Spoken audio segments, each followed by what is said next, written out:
अवलोकन या प्रकरणावर आज करणार आहोत। तर भारतीय समाजाच्या वर्गीकरणामध्ये प्रामुख्यानं भारतीय समाजाच्या 3 टप्प्यात वर्गीकरण करण्यात आले। म्हणजे भारतीय समाजाचे 3 विभाग समाजाचे करण्यात आलेले आहेत। त्यामध्ये पहिला विभाग जो आहे किंवा पहिला टप्पा ज्याला म्हणतो आपण तो म्हणजे आदिम समुदाय किंवा आदिवासी समुदाय। तर आदिम समुदाय अगदी सृष्टी निर्माण झाल्यापासूनच्या कालखंडापासून आजपर्यंत साधारणतः आदिवासी समुदाय रानटी अवस्थेमध्ये जगलेला आहे।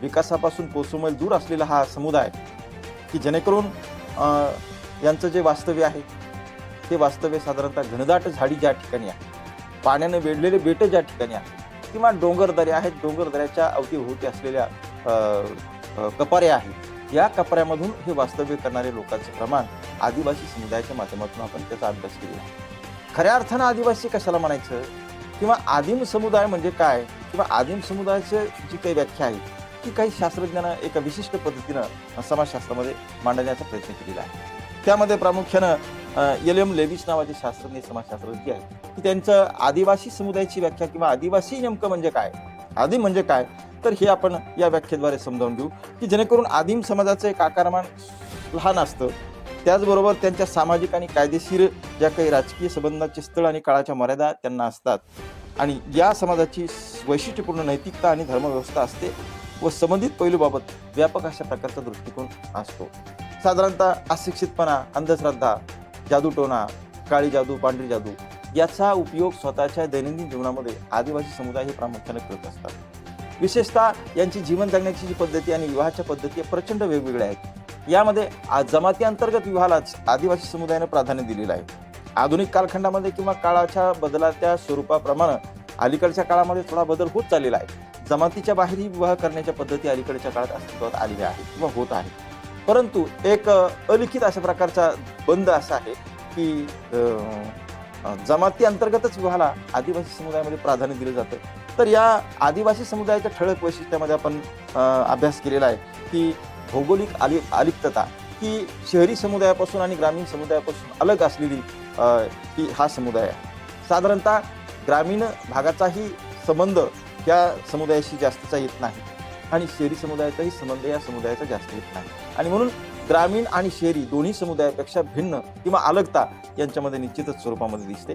जंगलात, डोंगराळ, रानटी अवस्थेमध्ये किंवा पाण्याने वेढलेल्या बेटामध्ये यांचं वास्तव्य असतं, म्हणून निवासाची व्यवस्था जी असते तर ही साधारणतः नैसर्गिक अवस्थेमध्ये त्यांची असते आणि त्या दृष्टिकोनातून त्यांचं जे काही जीवन आहे ते जीवन जगण्याची प्रणाली हे अगदी पारंपरिक कालखंडापासून आजपर्यंत ही साकारत आलेली आहे किंवा त्याच अवस्थेमध्ये ते राहत आहेत। डॉक्टर गोविंद सदाशिव धुरिये हे आदिवासींना मागासलेले हिंदू म्हणतात किंवा विकासापासून कोसोमैल दूर असलेले हे आदिवासी हे विकासाच्या प्रभावात आणण्यासाठी केंद्रापासून राज्य शासनाला अनेक प्रकारचे प्रयत्न करावे लागले।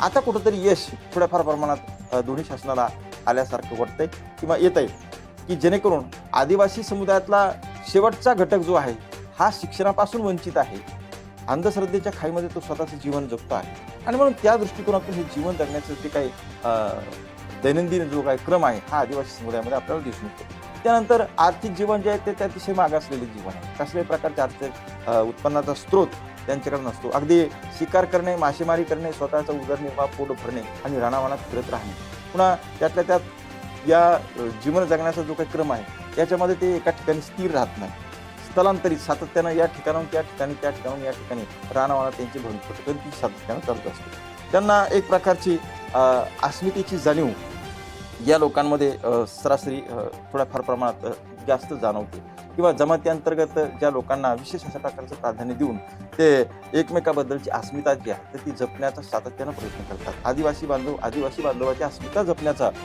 प्रामुख्यानं विशेष अशा प्रकारचा प्रयत्न करून हा आदिवासी समुदाय या भारतीय समाजामध्ये स्वतःचं जीवन जगताना आपल्याला पाहायला मिळतोय।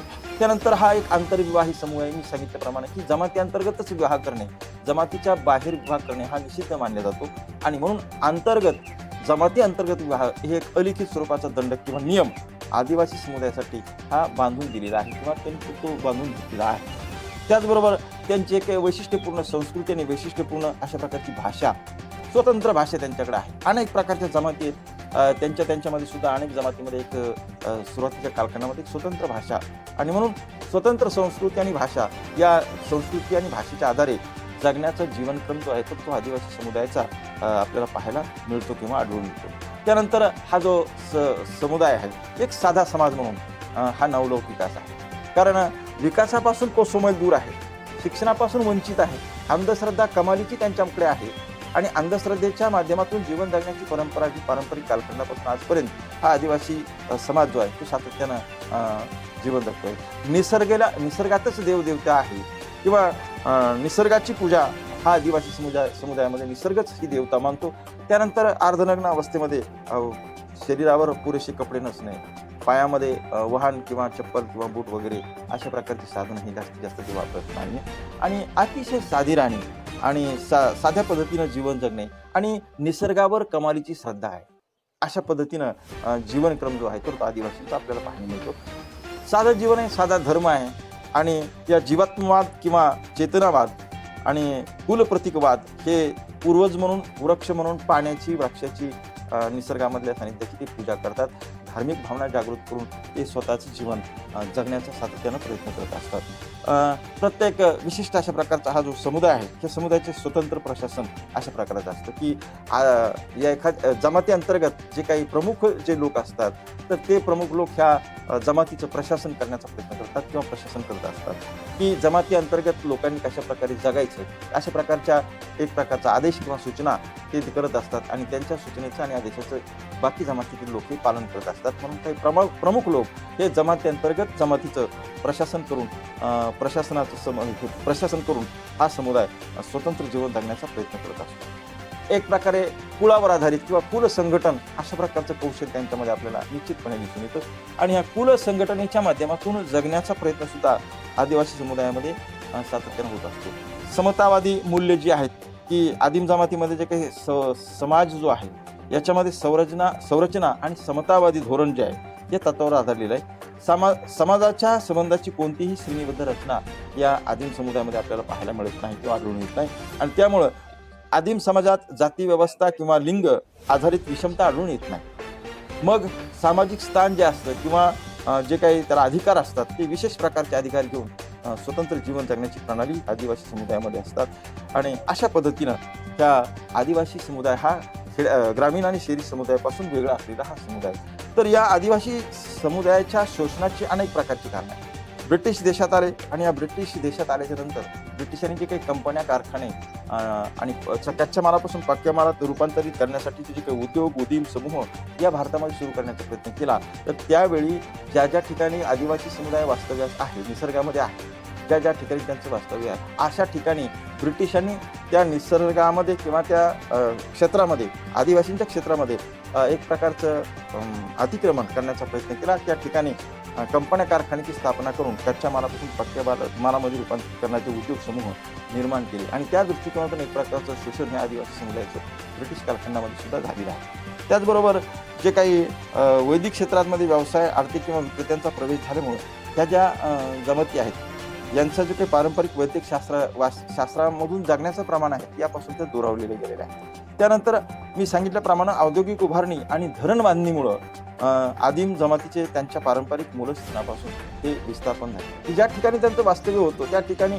पाण्याचे धरणं झाले, पाणी साठ्याचे धरणं झाली, अनेक कंपन्या, कारखाने त्या ठिकाणी अस्तित्वात आले आणि म्हणून त्यांचं जे काही मूळ राहण्याचं जे ठिकाण होतं तर त्या ठिकाणापासून ते वंचित झाले आणि त्या ठिकाणाहून त्यांचं विस्थापन हे निश्चित झालेलं. हे अशा प्रकारच्या आदिवासी समुदायाचं शोषण सुद्धा मोठ्या प्रमाणामध्ये झालेलं आहे. त्यानंतर ज्या काही आदिवासी समुदायासमोर एक आव्हानं, काही प्रश्न, काही गरजा आणि त्या दृष्टिकोनातून आदिवासी समुदायाच्या काही समस्या आहेत. त्या समस्या याप्रमाणे आहे की जंगल आणि आदिवासी जमिनीपासून अलग की पूर्वी जमीन ही मुबलक होती, लोकसंख्या कमी होती आणि पडीत, ओसाड आणि माळरानाची जमीन ही मोठ्या प्रमाणात राहायची आणि म्हणून या पडीत, ओसाड, माळरान की ज्या ठिकाणी कसल्याही प्रकारची बाग बगीचे किंवा बागायती शेती किंवा शेती केली जात नव्हती अशा ठिकाणी वास्तव्य आदिवासी समुदायाचे. परंतु अलीकडच्या काळामध्ये सातत्यानं जे काही अशा पडीत किंवा माळरान आहे किंवा पीक धारण करण्याची क्षमता ज्या क्षेत्रामध्ये किंवा जमिनीमध्ये आहे अशा जमिनी वहिती खाली आल्यामुळं त्यांचं वास्तव्याचा प्रश्न जो आहे तर तो त्या निसर्गाच्या क्षेत्रामध्ये निश्चित निर्माण झालेला आहे आणि म्हणून ही एक समस्या आदिवासी समुदायाच्या वाट्याला आली. त्यानंतर कमालीचं दारिद्र्य आणि कर्जबाजारीपणा ही एक समस्या आदिवासी समुदायाच्या माध्यमातून आपल्याला जाणवते, जेणेकरून बहुतांश आदिवासी जमाती ज्या आहेत, ह्या आदिवासी जमाती दारिद्र्याच्या खाईमध्ये किंवा दारिद्र्य रेषेखाली आहे. आदिम जमातीचे व्यवसाय ह्या साध्या तंत्रज्ञानावर असल्यामुळं हे जे अन्न संकलन करणे, शिकार करणे आणि शेती करणे हे बहुतांश व्यवसाय जे आहे हे सर्वसाधारण स्वरूपाचे आहेत. आणि त्यामुळं अर्थार्जन ज्या गतीनं व्हायला पाहिजे त्या गतीनं आदिवासी समुदायामध्ये होत नाही आणि म्हणून त्यांच्याकडे एक प्रकारचं दारिद्र्य सातत्यानं कोसळलेलं असतं आणि या दारिद्र्याच्या खाईमध्ये असा आदिवासी बऱ्याचशा अंशी कर्जबाजारी होतो आणि दारिद्र्य आणि कर्जबाजारीच्या अवस्थेमध्ये ह्या आदिवासी समुदायाचं जीवन जे आहे तर जगण्याची जी काही जगण्याचा दृष्टिकोन त्यांच्या वाट्याला निश्चितपणे आलेला आपल्याला दिसून येतो. त्यानंतर आरोग्य आणि पोषण.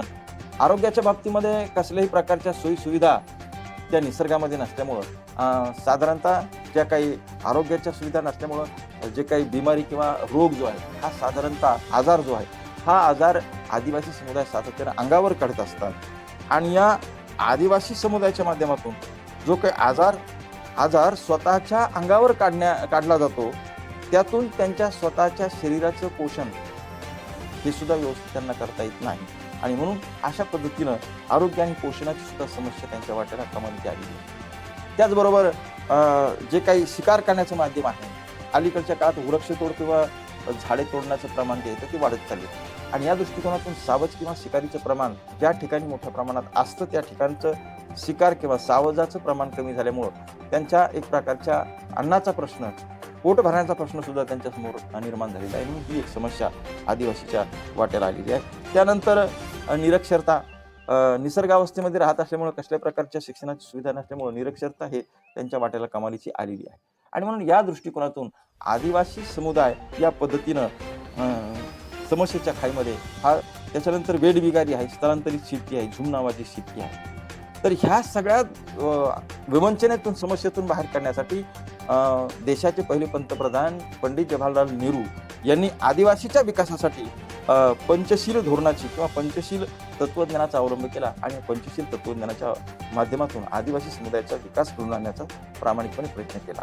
तर अशा प्रकारचा थोडक्यात आदिवासी समुदायाचा आपण अभ्यास केलेला आहे. त्यानंतर प्रामुख्याने भारतीय समाजाच्या वर्गीकरणातला दुसरा प्रकार जो आहे किंवा दुसरा समुदाय जो आहे तर हा दुसरा समुदाय म्हणजे ग्रामीण समुदाय. ग्रामीण समुदायाच्या वैशिष्ट्यामध्ये किंवा ग्रामीण या शब्दाचा अर्थ गाव असा शब्द त्याच्यामध्ये येतो. आता गाव म्हणजे काय तर गाव साधारणतः गाव असेल ज्याला खेडं म्हणतो आपण, खेडूत वस्ती ज्याला म्हणतो आपण, गाव असेल, वस्ती असेल, तांडा असेल, पाडा असेल,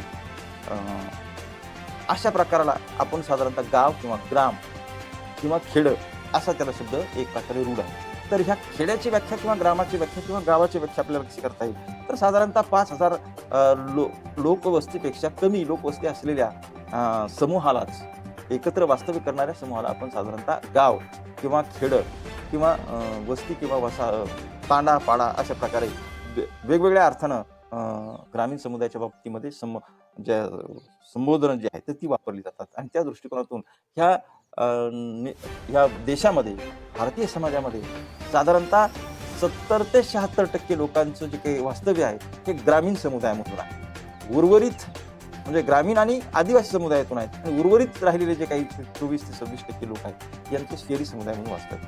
आता ग्रामीण समुदाय हा निश्चितच आदिवासी समुदायापासून वेगळा आहे आणि शहरी समुदायापासून सुद्धा वेगळा आहे आणि म्हणून एक स्वतंत्र जीवनशैली ग्रामीण समुदायाची आपल्याला पाहायला मिळते की साधारणतः जे काही ग्रामीण समुदायामध्ये वास्तव्य करणारे लोक आहेत यांचा मुख्य आणि प्रमुख व्यवसाय हा शेती आहे.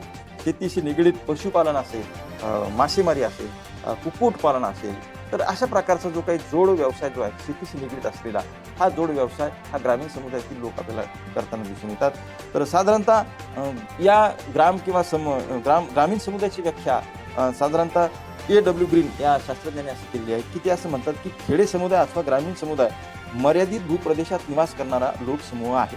या प्रदेशातील सर्वांची जीवन पद्धती समान असू शकते की लहानसा आकार असतो खेड्याचा आणि मर्यादित लोकसंख्या असते आणि साधी राहणीमान, साधी जीवनशैली घेऊन जगण्याचा प्रयत्न ग्रामीण समुदायातील लोक करत असतात आणि सर्वांची जीवन पद्धती जी आहे ती साधी आणि समान स्वरूपाची असते. अशा प्रकारची एक व्याख्या ग्रामीण समुदायासाठी A.W. ग्रीन या समाजशास्त्रज्ञांनी त्यांच्या संदर्भात केली आहे. तर या ग्रामीण समुदायाची थोडक्यात वैशिष्ट्य म्हणजे असं आहे की ग्रामीण समुदाय हा ग्राम समुदाय, म्हणजे मी तुम्हाला सांगितल्याप्रमाणे आदिवासी आणि शहरी समुदायापासून वेगळा असलेला हा ग्राम समुदाय. ग्रामीण भागात रहिवाशांची जी काही गरजांची पूर्तता ग्रामीण समुदायातूनच केली जाते. त्यानंतर त्यांच्यामध्ये ऐक्य भावना असते, आपुलकी असते, प्रेम असतं, वात्सल्य असतं, ममत्व असतं. समोरासमोरचे संबंध देण्याची प्रक्रिया यातून सातत्यानं घडत असते. हे त्याचं एक आगळं-वेगळं वैशिष्ट्य ग्रामीण समुदायाचं आहे. त्यानंतर हा आकारानं लहान भूप्रदेश आहे. आकारमान ग्रामीण समुदायाचं लहान असल्यामुळं परस्पराचे संबंध हे अतिशय जवळचे आणि समोरासमोरचे संबंध येण्यास त्यातून मदत होती निश्चितच. त्यानंतर ग्रामीण समुदायामध्ये कृषी क्षेत्राचं वर्चस्व आहे. मी तुम्हाला सुरुवातीला सांगितल्याप्रमाणे की सर्वांचा एक मोठा व्यवसाय म्हणून शेती व्यवसाय हे ग्रामीण समुदायातील लोक करत असतात आणि पारंपरिक कालखंडापासून चालत आलेल्या ज्या परंपरा आहेत शेती व्यवसायाशी निगडीत त्या जोपासण्याचं काम ग्रामीण समुदायातील लोक करत असतात. त्यानंतर अनौपचारिकता त्या ठिकाणी असते. लोकसंख्या लोकसंख्येची घनता ग्रामीण समुदायाची कमी असल्यामुळं अनौपचारिक संबंध त्या ठिकाणी मोठ्या प्रमाणात आपल्याला आढळून येतात. लोक एकमेकाला अतिशय सुखदुःखामध्ये एकमेकाच्या सहभागी होत असतात. आनंद उत्सव एकत्र साजरे करत असतात. दुःख एकमेकाचे वाटून घेत असतात आणि म्हणून त्या दृष्टिकोनातून त्यांच्यामध्ये एक निश्चितच अनौपचारिक अशा प्रकारचे संबंध प्रस्थापित होत असतात. जवळीकतेची भावना त्यांच्यामध्ये निश्चितच निर्माण होत असते. हे एक ग्रामीण समुदायाचं आगळं-वेगळं वैशिष्ट्य आहे. त्यानंतर सामाजिक एकजिनसीपणा त्यांच्यामध्ये असतो. जीवन जगण्याची प्रणाली, धर्म, उत्सव, सण, परंपरा, रूढी, नीती, मूल्य हे सगळे जे आहेत याच्यामध्ये साधारणतः एकजिनसीपणा ग्रामीण समुदायातील लोकांमध्ये आपल्याला निश्चित पाहायला मिळतो किंवा आढळून येतो. त्यानंतर कुटुंबाला विशेष प्रकारचं महत्त्व देणारा हा समुदाय आहे. कुटुंबातला साधारणतः संयुक्त कुटुंब पद्धतीचं प्रमाण हे ग्रामीण समुदायामध्ये मोठ्या प्रमाणामध्ये आहे. कुटुंबामध्ये एक प्रमुख व्यक्ती जो असतो त्या कुटुंबाचा चालक असतो किंवा त्याला आपण कर्ता म्हणतो. हा कर्ता हा कुटुंबाचं सगळं प्रशासन करत असतो. सर्वांना समान सगळ्याच्या गरजा साधारणतः भागविण्याचा प्रयत्न हा कुटुंब प्रमुख करत असतो आणि म्हणून कुटुंबाला विशेष प्रकारचं महत्त्व व्यक्तिगत महत्त्वापेक्षा व्यक्तिगत विकासापेक्षा कौटुंबिक विकासाला ग्रामीण समुदायामध्ये मोठ्या पद्धतीनं त्याचा विचार केला जातो आणि म्हणून कौटुंबिक महत्त्व विशेष जाणवतं ग्रामीण समुदायाचं. त्यानंतर स्त्रियांचं जे स्थान आहे तर ग्रामीण समुदायामध्ये स्त्रियांचं स्थान हे दुय्यम स्वरूपाचं आहे.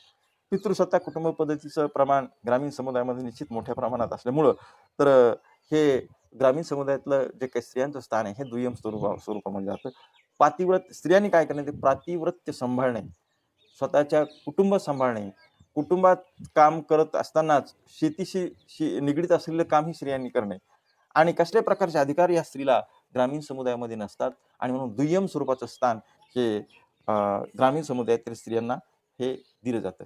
पारंपरिक जे काही कर्तव्य आहेत हे कर्तव्य करण्याचं काम हे स्त्री ग्रामीण समुदायातली करत असते. कौटुंबिक आणि शेतीविषयक कामं सातत्यानं स्त्री या ग्रामीण समुदायातील करताना आपल्याला दिसून येते किंवा हे एक ते आगळं वेगळं वैशिष्ट्य ग्रामीण समुदायात आपल्याला पाहता येईल. त्यानंतर ग्रामीण समुदायावर एक जाती व्यवस्थेचा पगडा हा निश्चितपणे मोठ्या प्रमाणामध्ये आहे. जे पारंपरिक कालखंडापासून जे काही शुद्धता अशुद्धता जी आहे ती जाती व्यवस्थेच्या संदर्भामध्ये ती पाळली जाते. स्वतःच्या जातीला एक प्रकारचं अभिमान वाटावा अशा प्रकारचं भूषणावह जगण्याचं जे काही माध्यम आहे ग्रामीण समुदायाच्या जीवन जगण्यातून निश्चितपणे आपल्याला दिसून येतं. त्यानंतर या ग्रामीण समुदायाच्या काही महत्त्वाच्या समस्या आहेत की ज्याप्रमाणे हे आपण थोडक्यात ग्रामीण समुदायाचे वैशिष्ट्य पाहिले. त्याचप्रमाणे ग्रामीण समुदायाच्या काही प्रमुख समस्या आहेत आणि त्या समस्या समजावून घेणं हे सुद्धा अतिशय महत्त्वाचं आहे. तर समस्येमध्ये ज्या काही समस्या आहेत तर ते दारिद्र्य, जीवन जे आहे शेतीवर अवलंबून आहे आणि शेती हा व्यवसाय जो आहे हा परिपूर्ण निसर्गावर अवलंबून आहे. निसर्ग हा सातत्यानं समान स्वरूपाचा चालतो असं नाही. कधी-कधी पाऊस पडत नाही म्हणून कोरडा दुष्काळ हा पडत असतो आणि कोरडा दुष्काळ पडला की अनेक समस्या ग्रामीण समुदायासमोर उभ्या राहत असतात. कधी-कधी काय होतं की अवेळी पाऊस किंवा जास्तीचा पाऊस पडतो आणि म्हणून धनधान्य जे काही पेरलेलं असतं किंवा ते पिकविलेलं धनधान्य असतं, अतिरिक्त आणि जास्तीच्या पावसाच्या पाण्यानं ते जे पीक आहे ते खराब होतं आणि मग अशा वेळी ओला दुष्काळ हा पडला जातो. म्हणजे कधी-कधी कोरडा दुष्काळ, कधी-कधी ओला दुष्काळ आणि म्हणून निसर्गाच्या लहरीपणामुळं किंवा अवेळी पडणाऱ्या पावसामुळं हे शेती व्यवसायाचं मोठ्या प्रमाणात नुकसान होतं आणि हेच नुकसान नेमकं ग्रामीण समुदायातील लोकांच्या वाट्याला येतं आणि ग्रामीण समुदायातील लोकांच्या अशा वाट्याला आल्यामुळं त्यांच्यामध्ये एक प्रकारचं दारिद्र्य त्यांच्याकडं जन्म घेतं आणि दारिद्र्याच्या खाईमध्ये स्वतःचं जीवन त्या ग्रामीण समुदायातील लोकांना जगावं लागतं. ही एक महत्त्वाची समस्या. त्यानंतर दुसरी समस्या आहे निरक्षरता. मुख्य व्यवसाय शेती असल्यामुळं आणि शेतीशिवाय बाकी उद्योगाला काही विशेष प्रकारचं महत्त्व ग्रामीण समुदायामध्ये दिलं जात नाही आणि म्हणून शेती व्यवसायासाठी काही शिक्षण असावंच अशा प्रकारचा दंडक नाही आणि म्हणून निरक्षरता ही सातत्यानं ग्रामीण समुदायामध्ये मोठ्या प्रमाणात दिसून येते, की अगदी लहान बालकाचं वय साधारणतः 7-8 वर्षाचा बालक झाला, की त्याला शेती व्यवसायाची गोडी लागते. शिक्षणाकडे तो कानाडोळा करतो. अनेक लोकांचं किंवा पालकांचं मत असं आहे, की शिक्षणापेक्षा रोजीरोटीला आणि शेती व्यवसायाला अनन्यसाधारण महत्त्व ते दिले जातात आणि म्हणून पाल्याला शाळेत शिकविण्यासाठी पाठवण्याच्या ऐवजी ते शेतीच्या कामाला लावतात आणि मग तो पाल्य जो आहे तो कायमस्वरूपी निरक्षर राहतो. यामुळे निरक्षरतेचं प्रमाण हे ग्रामीण समुदायामध्ये मोठ्या प्रमाणामध्ये पाहायला मिळतं. त्यानंतर पारंपरिकता, पुराणमतवाद आणि अंधश्रद्धा ही कमालीची अंधश्रद्धा ग्रामीण समुदायामध्ये आहे. ज्या काही परंपरागत आलेल्या चालीरीती, रूढी, परंपरा, रिवाज, देव, देवता, प्रपंच, परमेश्वर ह्या ज्या भावभावना असतात, ह्या ग्रामीण समुदायाच्या लोकांमध्ये निश्चितपणे मोठ्या प्रमाणात जाणून जा जाणले जाणल्या जाणून येतात आणि म्हणून त्यातून एक पुराणमतवाद आणि अंधश्रद्धा आणि पारंपरिकता ही एक मोठी समस्या ग्रामीण समुदायाच्या वाट्याला आहे. त्यानंतर जातीव्यवस्थेचा प्रभाव ग्रामीण समुदायामध्ये निश्चित मोठ्या प्रमाणामध्ये आहे. त्यानंतर अलीकडच्या काळात जी काही 10-20 वर्षामध्ये नवीन समस्या उद्भवलेली आहे, शेतकऱ्यांची आत्महत्या ही ग्रामीण समुदायासमोर एक अलीकडच्या काळामध्ये एक आव्हानात्मक परिस्थिती निर्माण झाली. एक फार मोठी समस्या निर्माण झाली.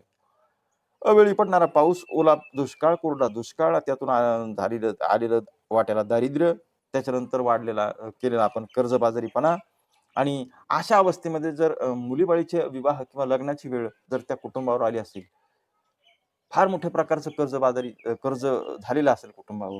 मग त्यातून मुलीचा विवाह करायचा आणि पुन्हा वाट्याला आलेलं कर्ज, वाट्याला आलेलं दारिद्र्य यातून जो शेतकरी आहे किंवा ग्रामीण समुदायातला जो काही नागरिक आहे, हा नागरिक एका दृष्टीनं त्याच्या सभोवती सगळं चक्र जे आहे, जगण्याचे जे प्रश्न त्याच्या अवतीभोवती निर्माण होतात आणि फार मोठं संकट त्याच्यासमोर असल्याची भावना त्याच्यामध्ये उद्दीपित होती. कर्जबाजारीपणामुळं किंवा आलेल्या दारिद्र्यामुळं हा शेतकरी स्वतःची जीवनयात्रा संपवून टाकतो आणि म्हणून शेतकऱ्याची आत्महत्या ही अलीकडच्या काळात ग्रामीण समुदायामध्ये वाढलेली एक मोठी समस्या आपल्याला पाहायला मिळते. ग्रामीण समुदायामध्ये सुद्धा स्त्रियांना दुय्यम स्थान दिले जातं. ज्या काही कुटुंब आहेत, धर्म आहेत, परंपरा आहेत, नियंत्रण आहेत, समाजात या दृष्टिकोनातून स्त्रियांना दुय्यम स्थान दिलं जातं. जे काही पितृसत्ता कुटुंब पद्धतीचा प्रभाव ग्रामीण समुदायामध्ये असल्यामुळं स्त्रियांना विशेष प्रकारचं प्राधान्य दिलं जात नाही. कसल्याही प्रकारचे आर्थिक तर अधिकारच स्त्रियांकडे नसतात.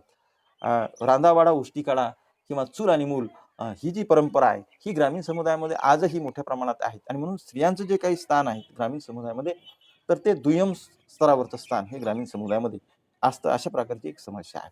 त्यानंतर या पद्धतीनं हे ग्रामीण विकासाच्या नंतरच्या कालखंडामध्ये प्रयत्न झाले गेले आणि या माध्यमातून ग्रामीण समुदायाचा विकास घडवून आणण्याचा प्रयत्न केला गेला. आता तिसरा महत्त्वाचा समुदाय आहे तो म्हणजे शहरी समुदाय. आता शहरी समुदाय म्हणजे साधारणतः या शहरी समुदायाची व्याख्या अशी करता येईल, की या ठिकाणी 5,000 पेक्षा जास्त लोकवस्ती असलेल्या समुदायाला आपण साधारणतः शहरी समुदाय असं म्हणतो. या ठिकाणी भिन्न भिन्न व्यावसायिक लोक असतात. पांढरपेशा लोकांचं प्रमाण जास्त असतं, नोकरदार लोकांचं प्रमाण जास्त असतं. कंपन्या, कारखाने, एमआयडीसी एरिया आणि भरमसाठ वाढत चाललेली लोकसंख्या आणि ग्रामीण आणि आदिवासी समुदायातून होत असलेलं शहरी समुदायामध्ये स्थलांतर याच्यामुळे शहराचे आकार जे आहेत ते सातत्यानं वाढत चाललेले असतात आणि म्हणून या ठिकाणी औपचारिकता पाळली जाते, अनौपचारिक संबंध या ठिकाणी घडत नाही. अगदी शेजारी वास्तव्यास असलेला शेजारी काय करतो याचा पत्ता आपल्याला लागत नाही आणि म्हणून अशा प्रकारचं एक भिन्न भिन्न व्यावसायिक लोक या ठिकाणी सामाजिक गतिशीलतेला प्रचंड मोठ्या प्रमाणात वाव असतो. दळणवळणाची साधनं मुबलक प्रमाणात असतात, शिक्षणाच्या सुविधा मुबलक प्रमाणात असतात, आरोग्यविषयक सोयी सुविधा मुबलक प्रमाणात असतात, सार्वजनिक वाचनालय असतात. त्यानंतर दळणवळणाच्या साधनामध्ये टू व्हीलर पासून 4 व्हीलर पर्यंत आणि अगदी रेल्वे यंत्रणेपर्यंत सगळ्या सुविधा दळणवळणाच्या ह्या शहरी समुदायामध्ये आपल्याला पाहायला मिळतात. तर याच्यामध्ये बहुजिन्सीपणा आहे, त्याच्यामध्ये लोकसंख्येची घनता अधिक मोठ्या प्रमाणाची लोकसंख्या असते. कमीत कमी 5,000 पेक्षा जास्त लोकसंख्या. मुंबईसारख्या शहराचा जर विचार केला तर प्रचंड गर्दी आणि प्रचंड मोठी लोकसंख्या. तर लोकसंख्येची घनता जास्त स्वरूपात असते. भिन्न भिन्न व्यावसायिक लोक असतात. त्या ठिकाणी दुय्यम नातेसंबंध असतात. त्यानंतर बाजारपेठ आधारित अर्थव्यवस्था ही नागरी समुदायाची किंवा शहरी समुदायाची चालत असते आणि सामाजिक गतिशीलतेला प्रचंड मोठ्या प्रमाणात वाव शहरी समुदायामध्ये असतो. त्यानंतर सुधारित पायाभूत सोयी सुविधा ह्या नागरी समुदायामध्ये मोठ्या प्रमाणात असतात. विभक्त कुटुंब पद्धतीचे प्रमाण हे नागरी समुदायाचं एक महत्त्वाचं वैशिष्ट्य आहे. पती पत्नी आणि त्यांची मुलं त्या शहरामध्ये छोट्याशा घरामध्ये वास्तव्य करून वास्तव्य करण्याचं प्रमाण जे आहे तर निश्चित शहरी समुदायामध्ये मोठ्या प्रमाणात आहे. त्यानंतर जाती व्यवस्थेपेक्षा वर्ग व्यवस्थेला प्राधान्य दिलं जातं आणि वर्गीय जाणीव या ठिकाणी असते. साधारणतः शिक्षक ज्या ठिकाणी राहतात तर त्या ठिकाणी शिक्षकाची जात-पात, धर्म पाहत नाहीत.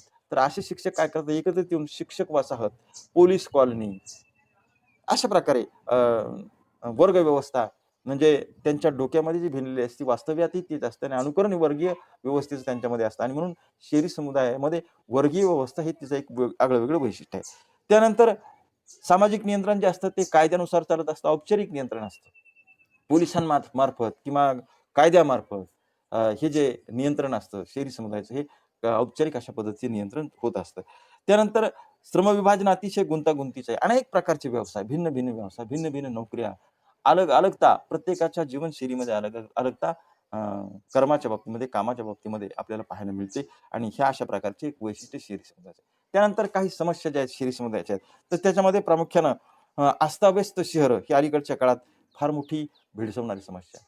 सातत्यानं ग्रामीण भागातील बलुतेदारी पद्धती नष्ट झाली आणि अर्थव्यवस्था त्या ठिकाणी बदलली गेली.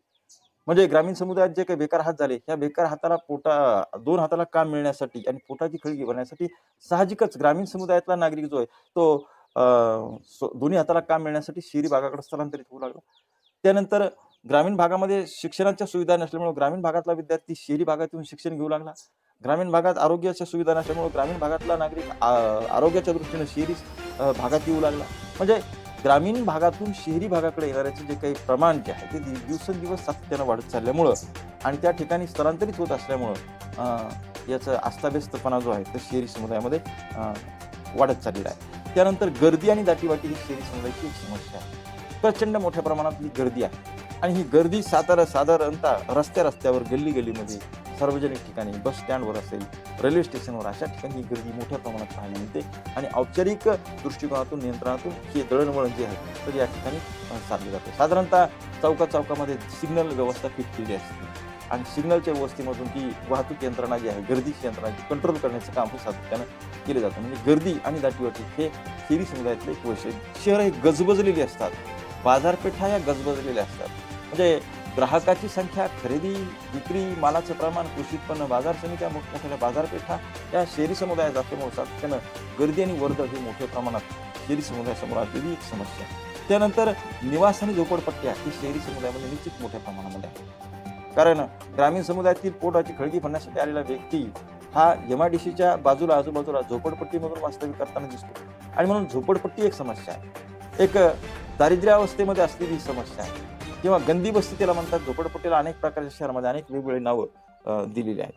तर मुंबईमध्ये तिला झोपडपट्टी म्हणतात, दिल्लीमध्ये झोपडी म्हणतात, कोलकात्यामध्ये बस्ती म्हणतात, चेन्नईमध्ये चेरी म्हणतात, बेंगलोरमध्ये त्याला किरी म्हणतात, कानपूरमध्ये आहाता म्हणतात, जयपूरमध्ये कच्ची बस्ती म्हणतात किंवा भोपाळ इंदूरमध्ये त्याला गंदी बस्ती म्हणतात. चहाचा मळा जो आहे अशा भागामध्ये त्याला बराक म्हणतात आणि खाणीच्या भागामध्ये त्याला घोबारा असं वेगवेगळ्या पद्धतीने झोपडपट्टी ही एक समस्या शहरी समुदायामध्ये एक मोठी समस्या निर्माण झाली की कसल्या प्रकारच्या सोयी सुविधा हे पायाभूत सुविधा विशेष प्रकारच्या त्या ठिकाणी होत नाहीत किंवा केल्या जात नाहीत आणि म्हणून अशा पद्धतीनं अशा झोपडपट्टीमधून राहणाऱ्या लोकांचं प्रमाण हे नागरी भागामध्ये अलीकडच्या काळामध्ये निश्चित प्रमाणे वाढलेलं आहे आणि म्हणून झोपडपट्टी एक समस्या शहरी समुदायामध्ये एक निर्माण झाली. त्यानंतर भिक्षावृत्ती ही शहरी समुदायामध्ये वाढत चाललेली आहे. जे सार्वजनिक ठिकाणं आपण पाहतो, बस स्टँड असेल, रेल्वे स्टेशन असेल, चौकामध्ये असेल, बाजारपेठेमध्ये असेल, भीक मागणाऱ्या लोकांचं प्रमाण दिवसेंदिवस वाढत चाललेलं आहे. तर शिक्षण आणि कौशल्याची कमतरता असल्यामुळं आणि शारीरिक कष्ट करण्याची क्षमता नसल्यामुळं किंवा कंटाळा, आळस ह्या दृष्टिकोनातून असा तरुण जो आहे हा भिक्षा व्यवसायाकडे झुकला जातो आणि मग भिक्षा व्यवसाय करणाऱ्या लोकांचं प्रमाण सुद्धा शहरी समुदायामध्ये मोठ्या प्रमाणामध्ये असतं. तर काही बालकाचं अपहरण करून त्या बालकाला अपंग करून त्या बालकाकडून भिक्षा मागून घेतली जाते असं सुद्धा काही संघटना असं काम करतात आणि म्हणून भिक्षावृत्ती ही एक वेगळी समस्या नागरी समुदायाची समस्या ठरलेली आहे. त्यानंतर दळणवळण जे आहे तुम्ही पूर्वी सांगितल्याप्रमाणे टू व्हीलर पासून तर रेल्वे यंत्रणेपर्यंत अगदी सगळ्या सुविधा शहरी समुदायामध्ये मोठ्या शहरामध्ये टू व्हीलर पासून तर 4 व्हीलर पर्यंत. त्यानंतर अवजड वाहनं त्या ठिकाणी चालतात मोठ्या प्रमाणामध्ये. बसेस मोठ्या प्रमाणात असतात, नगरपालिकेच्या बसेस वेगळ्या असतात, एस टी महामंडळाच्या बसेस वेगळ्या असतात, टॅक्सीज असतात, रिक्षा असतात, ॲटो असतात, टू व्हीलर असतात, सायकली असतात. त्यानंतर रेल्वे यंत्रणा असते, त्यानंतर विमानसेवा सुद्धा मोठमोठ्या शहरामध्ये कार्यान्वित करण्यात आलेली आहे. तर दळणवळणाचे विपुल प्रमाणात साधनं जे असतात हे श्री समुदायाचे असतात आणि